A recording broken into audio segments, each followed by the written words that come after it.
তো তাহলে একটু ভিতরে যা থাকেন। না না, আমি এখানে বাইরে আছি, ভিতরে গেলে বলবে যে ভিতরে সমস্যা করছে।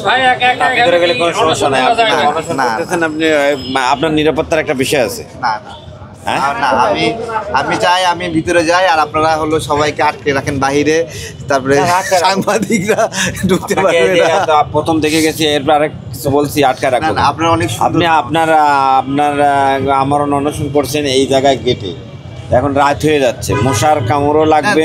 গেটের দুই পাশে খোলা আছে, মানুষ যাওয়া আসি করছে। আপনার তো একটা নিরাপত্তা আছে।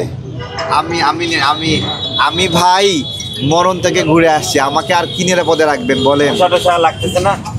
মশা কয়েল দিয়ে দিয়েছি। এই ডেঙ্গু হয়ে যাবে না কিন্তু ভাই।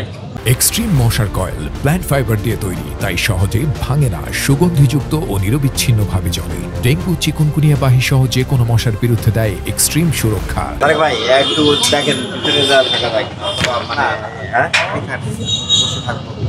এখানে থাকবো, এখানেই আপনি যতক্ষণ এখানে থাকবেন, এটা আমাদের আবার নিরাপত্তার একটা ব্যবস্থা দেখেন। আপনারা চলে যান, কিচ্ছু আমাদের হবে না। করতে হবে। না, আপনাদের কেউ কিচ্ছু করবে না, কেউ এটা কিচ্ছু একটা করবে না। ভালো মানে দাবি দেওয়া আমি আমি আমি আমি বড় সাবজেক্ট বলে দেব যে আপনারা দুশ্চিন্তা করেন না, কেউ কাউকে চাপ দিবে না।